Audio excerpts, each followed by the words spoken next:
Hey guys, Jeff with Westcott Designs. So we just got back from San Felipe, Mexico, and we took this new 6th gen 4Runner down there, and I can tell you this, we abused it.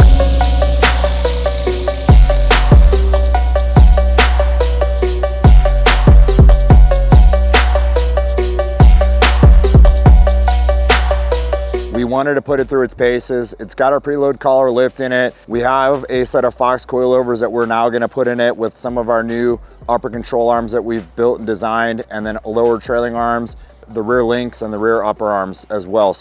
But I wanna go through this truck and just dive in deep in some of the things that I can point out to you that it suffered over the time we were down there. But at the same time, we drove this thing for 464 miles through the middle of the desert, through the whoops, through the washboards, through the sand, through the dry lake beds. And then again, we got out onto the beach, and matter of fact, we were out there and we're actually with a group. It's called Raptor Palooza, and the adventure group that we went to is Coyote Off-Road Adventures, as that's who's put this whole thing on. We were one of the sponsors for it, and we wanted to be a part of it. We wanted to take a Toyota into atmosphere where there's a bunch of Raptors or different brand vehicles, and kind of be able to share that and kind of see how it levels up against them. In a lot of ways, it did very, very well. On the washboards, we kept up. On the fire roads, we kept up. Across the lake beds, we kept up. When we got out to the beach, to be honest with you, we outperformed all the Raptors. This thing was like we were running like 25 PSI. It like floated on the sand. It did very, very well. We didn't have to put our foot in it very hard for acceleration.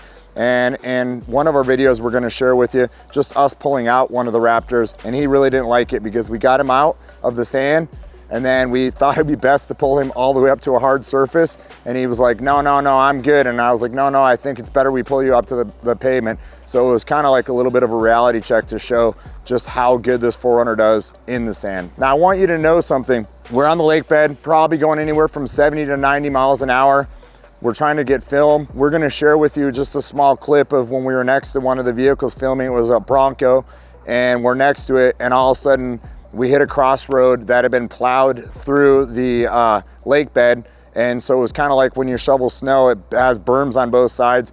We actually came into this thing at about 80 something miles an hour. And when we hit it, we jumped one side and then we nosed into the other side of it. Surprised the airbags actually didn't go off on the vehicle. We pulled over. We stopped, we kind of weren't sure what had happened. Kind of let the smoke clear from my pants. I didn't have to change my pants, luckily, but I'm telling you, when we got out of the car, the rearview mirror from the impact when we hit the ground, the mirror was folded completely down. And then I'll show you that I know for a fact that the damage that took place, most of it took place from this incident. So let's walk around and I'll share that with you. So people ask us just how strong our tire carrier is. I would like to tell you that it's very strong. But in the situation that we were in when we jumped the truck, I would say that I'm surprised that a lot more things aren't damaged or bent because of how much air we got. We were 3-4 feet off the ground. We are gonna get on the alignment rack just to check the alignment and just check some things out. And we're gonna get this thing up in the air as well because we wanna see underneath if it suffered any damage. But I will tell you this, we put the suspension through this truck, or the suspension on this truck through its paces. And I'm telling you, we'll get it out, we're gonna compress it, we're gonna check it, we're gonna see if it still works. But I can tell you, by the time we got out of the whip section, the car looked like a teeter-totter or a seesaw. I mean, it literally was like, just through the bumps, and you couldn't even see. It literally was like, I can't even tell you the noises it was making, but I was like, oh, poor truck. But anyways, when we jumped that ravine, or not the ravine, the road, you can see the tire carrier is no longer straight on this side. So we bent this arm with the weight of the tire. When the car came down and fully compressed itself, it bent back. You can actually see all the dust throughout the car here. One of the things I can point out, it did push the fenders out here in the back corners a little bit, and it was from the tires getting up underneath here. It pushed the inner liners, pushed this out. I've bent it back pretty close. You can see there's still a little bit of spot here. We'll get that bent back in a little bit more. Down in here, you can see down in the fender where we skinned it all down here where the tire was rubbing up against here, and it literally burned the paint off of here. It burned the little clip off right here, just melted it off. You can see up inside the tires, or the fenders here, where the tire's been rubbing up in the liner here, all up in here. A lot of pinstriping here. We went through some thorn bushes and stuff like that. So you can see that the clips are very loose now. They had at one time come all the way off when we had landed the truck, but you can see they pop back in pretty easy. You can kind of see through the fender here where this molding used to be flat against this edge, and it has lifted itself, and it's because the inner edge back here from catching on the tire has pushed it outward from here to here. Well, it's actually probably farther than that. So we'll probably have to do is pull the fender trim off, straighten this piece out, push it back in. There's actually some parts of the tire missing here, all along here, where it, obviously when it compressed itself, it got all up in here. You can see that the inner fender liner is missing on this side, and you can just see how it's skinned along here on this and burned through the paint here, folded this little corner over right here. And the fuel fill, you can see where the tire was rubbing up on here at full compression. It's crazy because we came to work this morning and my wife says, I'm not riding that car with you. That thing's too dirty. Just look at all in here and here. You know what? Let's open up the back.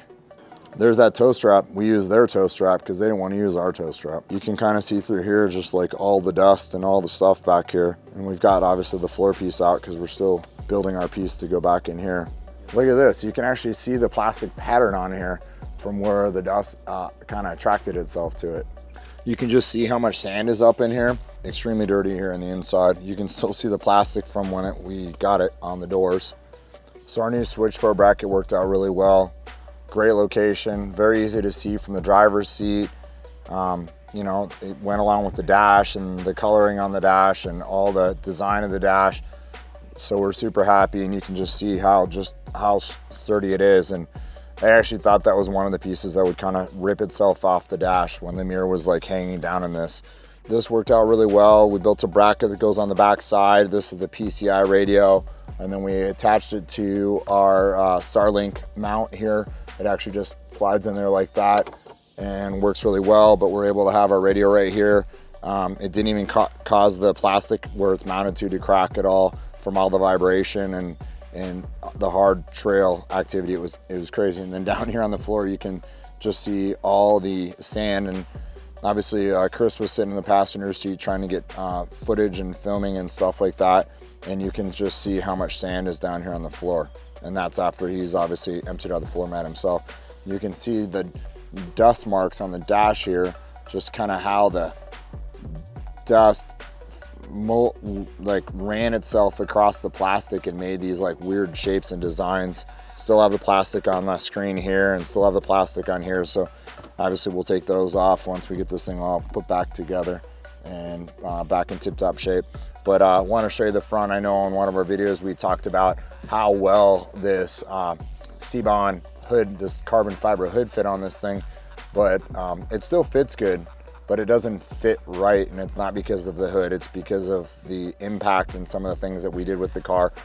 This side on the fender fits really well on the driver's side.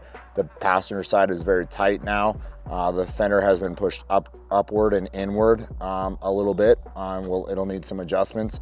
It doesn't appear to be bent or have any buckles in it or anything like that.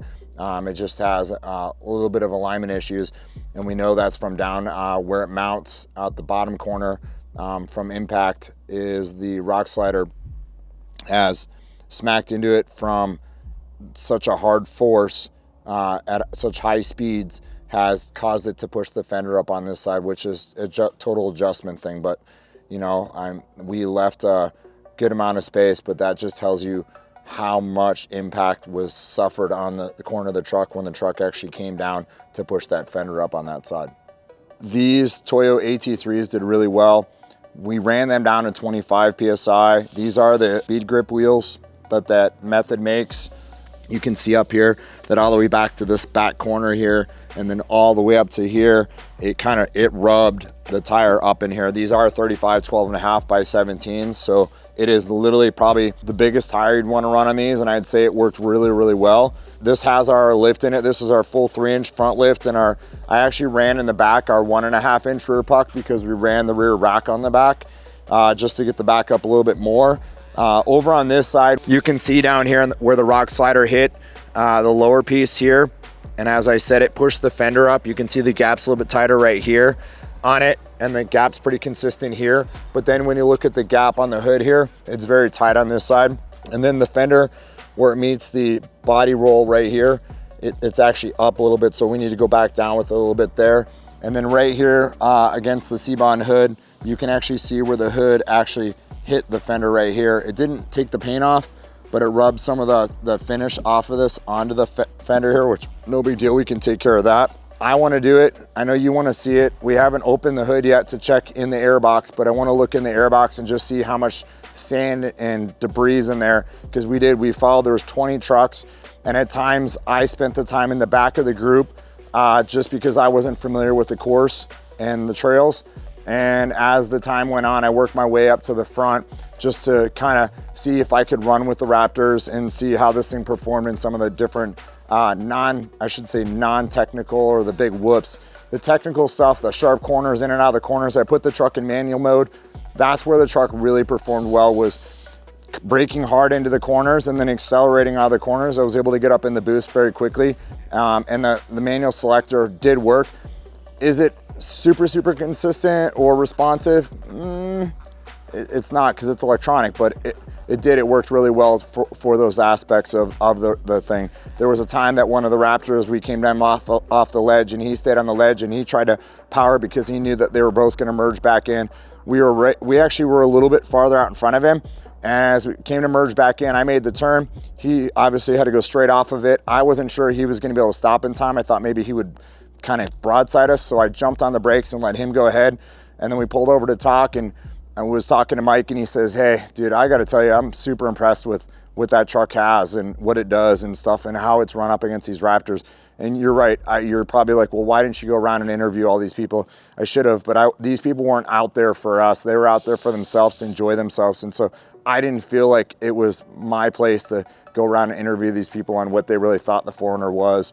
As much as I would have liked to, it just, these people paid for this trip, and obviously we're out there just trying to get some content to share with all of you guys, and also just to get to see what really this truck is capable of, and how well our suspension did work on it. And I would say when we had lower tire pressure, it did at that 25 PSI, it did phenomenal. But I talked about the airbox. Let's pop open the hood. Let's take a look together in there and just see really how it looks. You can just see how dirty it is under here. The cool thing was I put it in sport mode. I did drive the truck most of the time in sport mode. I just felt like it was much more responsive there. Let's get the airbox open. Now, this is my first time opening the airbox, so I can't tell you how it exactly opens, but I think I got it. All right, so check this out. Look at the marks. Even dust got a little bit through here. Look at the marks it made from the plastic molding in here. And I can take my finger, and obviously I haven't rubbed it yet, but you can see there is a little bit of dust. Is it wonderful for the motor? Probably not, but let's take the air filter out now. Oh, look at that. Probably could just replace the air filter. And look at the sand in the air box there. It's better that the air filter was in there, because you could just imagine on how bad that would have been going through the motor like that. Holy smokes. I'll probably just order a new filter for this today. Probably run better with a new filter. Chris, why are you backing away? Is that too much dust for you? That's kind of just shows you the filter and how much dust it collected out there. Without question, we'll be doing this again next year with the same group. Hopefully this group expands. Hopefully we get some more Toyota people that want to get involved and go be a part of this. It definitely puts your vehicle to the test. I've been to Moab now. I've been up to Colorado now. I've been down to where some of the very famous Baja races have taken place and to get to experience it in this was amazing. But as far as power goes, we didn't need any more power. We didn't need any more power. And I know a lot of the guys out there say, oh, it's a 4-banger turbo, and its life expectancy is going to be short and this and that. It may be short when I'm owning it, because A, I'm either going to sell it, or B, because I push things always to the limit. I always push things. I don't think there's any reason to have something and not push it to its boundaries, or even maybe a little bit farther. Sometimes that's my problem. I push it past the boundaries. But to get to take this down there, I don't think I would make any changes underneath the hood on this as far as power goes. I would like to add some more travel in the suspension for sure. The length of the shocks for the rear and the front struts are limited on length. So I think getting into better valving and stuff with the with them will make a big difference moving forward. There'll be another video we're going to release. We're going to get this car up in the air. You're going to want to watch that one as well. We're going to walk through the bottom, see what kind of damage underneath the truck is. I do know there's some damage in the front in the skid plate, and I know there's some damage in the cross member where we came down into a rock at a pretty high speed. So thanks so much for watching. We really appreciate you watching. We appreciate your subscribing to our channel, and we're going to have a lot more great content coming out of these 6th gens. We really enjoy the 6th gen. We're really focused on it, and we want you guys to be able to get everything that you need out of the 6th gen, or to figure out if the 6th gen is for you or not. But again, if you're not subscribed, get subscribed. If you want, feel free to comment below. We'll answer back. We'd love to interact with you, and I hope you guys really enjoy this, and thanks again for watching.